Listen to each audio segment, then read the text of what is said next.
Bonjour à toutes et à tous, j'espère que vous allez bien. Deuxième épisode portant sur le circuit professionnel sur CS. Un premier épisode est déjà en ligne. Si vous ne l'avez pas vu, je vous invite à le faire avant de regarder celui-ci. Dans le cas contraire, je vous souhaite un bon visionnage. Le Major, c'est la compétition phare sur Counter-Strike. Elle se déroule 2 fois par an et pour l'occasion, Valve, l'éditeur, participe en sponsorisant le tournoi pour que ces événements deviennent les plus mémorables de l'année.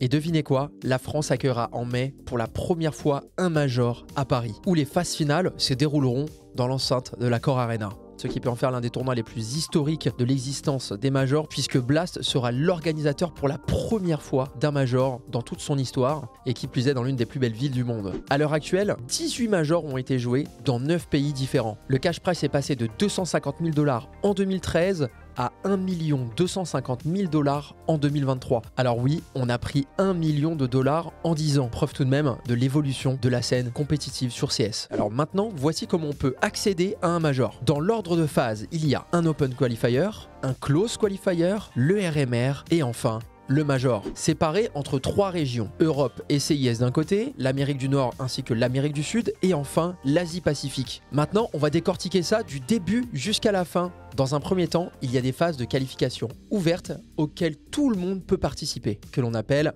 Open Qualifier. Tout se joue en ligne, il suffit juste d'inscrire ton équipe que tu auras formée via la plateforme qui aura été choisie par l'organisateur du tournoi.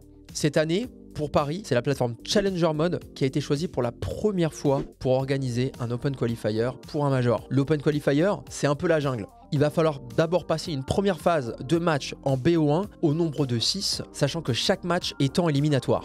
Une fois la phase de BO1 gagnée, vous passez donc à un match en BO3 pour vous qualifier pour le Close Qualifier. Et évidemment, celui-ci est également un match éliminatoire. Alors en 2023, Valve a un peu changé les règles, car avant tu allais directement au RMR en te qualifiant de l'Open Qualifier. Mais pour ce Major à Paris, Valve a décidé d'intégrer un Close Qualifier où des équipes seront directement invitées dans cette étape. Et notamment G2 et Astralis qui n'ont pas réussi à se qualifier pour le Major de Rio. Et ce fameux Legend Stage, mais vous inquiétez pas, ça j'y reviens après. Alors je vous mens pas, on grasse un petit peu des dents, car quand même d'un côté, ça enlève un peu le tout le monde a sa chance. Alors à partir de là, on va prendre une grande inspiration parce que le Major n'est plus très loin. Ce Close Qualifier suivra les mêmes règles que le RMR. Le format choisi est une ronde suisse, où le meilleur seed, quand on dit seed, ça veut dire que c'est la meilleure équipe, déterminée par l'organisateur du tournoi, se battra contre le dernier seed. Donc la moins bonne équipe du tournoi selon l'organisateur. Le deuxième contre l'avant-dernier et ainsi de suite, et tout cela en BO1. Pour se qualifier, il faut avoir 3 matchs remportés et donc 3 matchs perdus pour être éliminé du tournoi, sachant que chaque match qualificatif ou éliminatoire se jouera en BO3. Oui, je sais, ça peut être compliqué, mais vous inquiétez pas, j'ai une solution pour vous. On va prendre l'exemple de la team Magic Monkeys, qui joue le Close Qualifier. Ils gagnent le premier et le deuxième match en BO1 et se retrouvent donc en 2-0. À partir de là, chaque match qu'ils joueront sera en BO3 pour la qualification. Pour ceux qui sont quand même encore en train de galérer, à partir du moment où tu vois un 2, l'équipe jouera que des BO3. Voilà. Maintenant que vous avez compris la ronde suisse organisée pendant les Majors, je dois aussi vous donner un petit détail. Ça s'appelle le système Buchholz. Alors vous inquiétez pas, restez focus, je suis sûr que vous êtes capable de le faire. Le système Buchholz a été développé par Bruno Buchholz en 1932 et est un système de classement utilisé notamment aux échecs dans le but de classer des joueurs de tournois organisés selon le système suisse. Bon, jusque là à peu près tout va bien. Maintenant pour vous expliquer comment on arrive à appliquer ce système durant les Majors, eh bien ça va fonctionner de la manière suivante. Vous êtes toujours la team Magic Monkeys et vous affrontez G2. G2 étant la meilleure équipe au seeding. Vous êtes la dernière équipe au seeding. Admettons que vous gagnez ce match. Eh bien votre cote va augmenter puisque vous avez fait ce qu'on appelle un upset. Et la cote fatalement de G2 va baisser. Mais pas tout de suite. Vous allez donc jouer votre deuxième match en BO1 toujours. Et admettons que vous faites une défaite face à une équipe plutôt moyenne. Et bien à partir du troisième match, vos seedings vont bouger puisque il y a des équipes qui n'auraient jamais dû battre des plus grosses ont réussi à faire l'impensable. Alors oui, à partir de là, ça peut être un peu compliqué, mais j'espère que j'ai réussi à vous schématiser un peu la chose. Ce détail a son importance, puisqu'au final, si des upsets arrivent, vous pouvez vous retrouver dans des matchs qualificatifs face à des équipes qui finalement sont de votre niveau, alors que vous avez juste fait des upsets chacun l'un l'autre. On va aussi peut-être critiquer ce format en BO1 qui est très punitif pour les grosses équipes, car sur un BO1, vous pouvez surprendre des grosses équipes, sur un BO3, c'est toujours plus compliqué. Après, c'est tout de même aux grosses équipes d'assurer leur match. Voilà, il y a du pour, il y a du contre. Dans tous les cas, c'est le système qui est mis en place. Maintenant que vous avez compris tout ça, et que vous venez de passer le close de ces morts, eh bien vous savez quoi? Votre équipe Magic Monkey se dirige directement pour le RMR, qu'on appelle aussi Regional Major Ranking. Et à partir de là, ça sent le Major, oui et non, puisque vous allez devoir faire exactement la même chose, mais cette fois-ci face à du FaZe, face à du Heroic, face à du Cloud9. Et par contre, en LAN. Et oui, cette fois-ci, c'est fini Internet. Tu prends ton envol et là, tu te retrouves directement dans des grands hangars en train de jouer face aux meilleures équipes du monde. Donc, vous l'aurez compris, un Major, ça se mérite et le chemin est très long. Bon, maintenant, je te laisse imaginer le format du RMR. C'est pour tu l'as, hein, tu l'as. Le format est le même. Une ronde suisse, les BO1, les BO1, les BO3, système Buchholz. C'est bon, tu l'as, hein, j'espère. Admettons que votre équipe a réussi à se frayer un chemin au RMR par le talent ou par la chance. Eh bien, vous savez quoi? Vous y êtes. Vous êtes au Major. À toi les stickers. Car une fois que ton équipe est qualifiée pour le Major, Valve implante dans le jeu la signature et le logo de chaque équipe sous forme de stickers virtuels que vous pouvez apposer sur vos armes. Et il faut savoir que Valve redistribue une partie de l'argent engrangé par la vente de ces fameux stickers, ce qui représente des sommes à 6 voire 7 chiffres pour les plus grosses structures. Donc là, en plus d'avoir des fans à travers le monde, tu es en train de jouer avec les meilleures équipes du monde.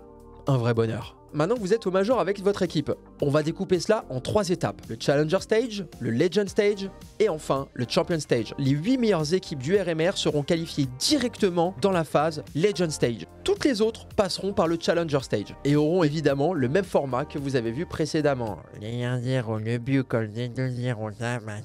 Alors je vous ai dit que j'y reviendrai tout à l'heure. Chaque équipe se qualifiant pour le Legend Stage s'assure d'être directement dans le RMR du prochain Major. Et oui, une fois que t'es là, t'es vraiment au top. Et devinez quel est le format du Legend Stage. Encore une fois, le parcours depuis l'Open Qualifier est vraiment difficile, mais faisable. À titre d'exemple, pour Rio, Gamer Legend, Fnatic ainsi que Sprout ont quand même réussi à faire ce petit exploit. Mais bon, avant qu'il y ait le close de ses morts. Vous l'aurez compris, remporter un Major est une performance incroyable, mais avant tout, un rêve pour chaque joueur parce que vous marquez l'histoire de CS pour toujours. Disons que la phrase « il a gagné un Major » ira de pair avec votre pseudo pour toujours. Avant que cette vidéo se termine, profitons un peu quand même de quelques actions qui ont marqué l'histoire des Majors. Here he comes once again. The first base is a Dren. He's going to hit the ground there as Cold. Oh, what? A jumping double from Cold! What is going on right now? How does he do this? Cold has saved Luminosity with the all play. Unthinkable scenes there on the B apartments. They needed a huge play, but that was something I'm never going to see ever again. It'll be desperately hard to hold on to. Device around the world we go, but the defuse is coming in. He's still going.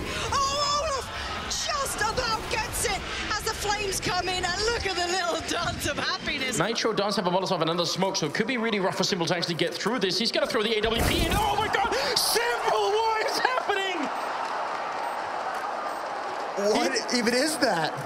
He's going to push on through, but Kenny's found him, and now it's all on Guardian. Will he try and hold the AWP? He gets the shot onto Apex. Is he going to try and go huge here? Kenny is on sight, straight in his face. Doesn't hit the no-scope, doesn't hit the pistol. Oh, for the nine! Kenny is! Would you believe it? The ball's on that man to go for that play and make it 5. And the desperate play into B comes in. Smokes. You see double smokes in the same place there. Simple just jumping casually into the side. He's going to fall down again. What is this clutch from Simple? Are you serious? What is that? You can't do that, Simple. That's not allowed. This is not FPL. This is a major. James Simple is an assassin. This guy is absolutely unbelievable. He's the X Factor for Team Liquid. There is no question. But Simple, I don't know, man. If he just comes in with that, there's nothing. It was a no-scope position. The Molotov comes in, but so does the rotation. Olaf Maestro has been taken out towards the B bomb site, but Automatic's going towards A. Nothing else is going on. He's got to go back. Stewie's on his own, but look at the time. Look at the time. There's 7 seconds to plant the bomb. They're trying to build pyramids, but there's no more play. Stewie's won the round. We're going to overtime. Cloud9 have done it! How have they done that? They came back all the way! Just send even more firepower there, just bring more HP. This is so smart. Oh, this is huge. Doji's throwing a nade into the corner just as the bomb's going to go off. They're both going to go down. Get brained on. Doja with the dunk. That's so smart. C'était le focus sur le Major. Un 3e épisode sortira sur le circuit ESL. Je vous invite du coup à me suivre également sur mes lives Twitch ou bien me suivre sur YouTube. En tout cas, je vous dis à très bientôt.